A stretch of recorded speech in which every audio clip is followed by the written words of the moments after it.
Quem nunca sonhou ver o céu noturno a dançar com luzes de cortar a respiração?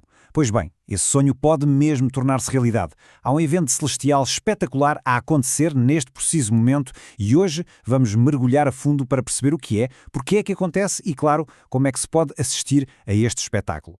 Muito bem, vamos diretos ao assunto. A grande notícia, a que está a deixar toda a gente em pulgas, é que as auroras boreais, as famosas luzes do norte, podem aparecer em sítios onde normalmente nunca se vêem, bem mais a sul. E tudo por causa de uma corrente de vento solar que está, literalmente, a atingir a Terra neste momento. E a escala disto é mesmo impressionante. Não é só num cantinho ou no outro. A previsão aponta para que as auroras possam ser vistas, imaginem só, num total de 15 estados dos Estados Unidos. 15! Pois é, a lista é longa e sinceramente surpreendente. Claro, temos o Alasca, isso era esperado, mas depois estende-se a estados como Washington, Wisconsin e chega até a partes de Nova York e Iowa. É uma abrangência que nos mostra o quão rara é esta oportunidade. Estamos a falar de milhões de pessoas que podem ter a chance de ver este fenómeno bem ali, perto de casa. Ok, mas a pergunta que se impõe é: o que é que está a provocar este espetáculo de luz tão generalizado? A resposta, essa, começa a uma distância brutal, a milhões e milhões de quilómetros daqui, no nosso Sol. Tudo começa com uma coisa chamada vento solar.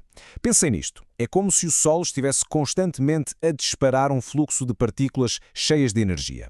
Essas partículas escapam por uma espécie de falha na atmosfera solar, uma zona mais fria e menos densa, a que os cientistas chamam buraco coronal. E adivinhem, neste preciso momento, a Terra está mesmo na linha de fogo de uma rajada super rápida deste vento.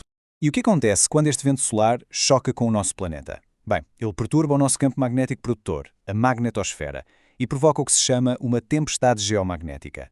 A previsão atual é para uma tempestade nível G1 a G2, o que, traduzido por miúdos, significa que é de menor a moderada. Mas atenção, é o suficiente para empurrar o espetáculo das auroras para muito mais a sul do que é normal. Mas para percebermos mesmo bem o que é uma aurora, temos de dar um passo atrás e apreciar a viagem épica que estas pequenas partículas fazem. É uma verdadeira odisseia que atravessa o nosso sistema solar. É uma ideia de loucos, não é? Pensar que cada luzinha a dançar no nosso céu começou a sua viagem a 150 milhões de quilómetros de distância na nossa estrela, o Sol. É uma ligação direta que podemos ver a olho nu entre o nosso pequeno planeta e a imensidão do universo. Então, como é que esta dança cósmica acontece passo a passo? É assim. Primeiro, o Sol lança o vento solar. Depois, a magnetosfera da Terra, que funciona como o nosso escudo, desvia a maioria dessas partículas. A seguir, algumas partículas mais teimosas são apanhadas e como que afuniladas em direção aos polos. E por fim, o grande finale.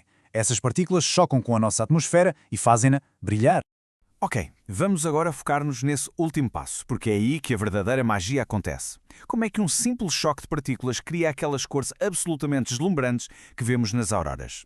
Olhem, a maneira mais fácil de imaginar isto é pensar num letreiro de neon. Mas um letreiro gigante e completamente natural. As partículas do Sol, cheias de energia, são eletricidade, e os gases da nossa atmosfera, esses são como o gás dentro do tubo de neon. Ficam excitados com a energia e depois libertam-na, em forma de luz. E a cor do espetáculo? Essa depende do tipo de gás que as partículas encontram na nossa atmosfera. É simples, se for oxigênio, temos o verde vibrante, que é a cor mais comum, ou então os vermelhos, muito mais raros, que só aparecem lá bem no alto. Se o choque for com nitrogênio, aí já temos os azuis, os violetas e aqueles contornos meio vermelho-púrpura que às vezes aparecem nas franjas da aurora. Pronto, a ciência está percebida. Agora vamos ao que realmente interessa, à parte prática. Afinal de contas, como é que se podem aumentar as hipóteses de ver este fenómeno incrível com os próprios olhos? É a pergunta de $1 milhão, não é? E a resposta? Olhem, não é só uma questão de sorte. Acreditem que a preparação pode ser a diferença entre uma noite a olhar para um céu escuro e viver uma experiência inesquecível. A estratégia é bastante simples, mas super eficaz. Primeiro ponto e o mais importante, fujam das luzes da cidade, procurem um sítio escuro. Segundo, deem tempo aos olhos para se habituarem à escuridão. Isto é fundamental, pelo menos meia hora. Terceiro, uma dica de ouro. Usem a câmera do telemóvel. Muitas vezes ela apanha brilhos que os nossos olhos ao início não conseguem ver. E quarto, e não menos importante, agasalhem-se. Os espetáculos de auroras podem ser caprichosos e a paciência uma virtude, mas só se estivermos quentinhos. Para este evento em específico, A melhor altura, em princípio, será durante a madrugada. Mas, felizmente, hoje em dia temos a tecnologia do nosso lado. Existem aplicações espetaculares como a My Aurora Forecast ou a Space Weather Live que dão alertas e informações em tempo real, dizem-nos basicamente se vale a pena sair de casa ou não. Ver uma aurora é sem dúvida uma das coisas mais bonitas que se pode experienciar. Mas a importância delas vai muito para além da beleza. Na verdade, são uma janela. Uma janela aberta para a relação complexa e fascinante entre o nosso planeta e o Sol. A importância delas é, na verdade, a dobrar. Por um lado, temos o valor científico.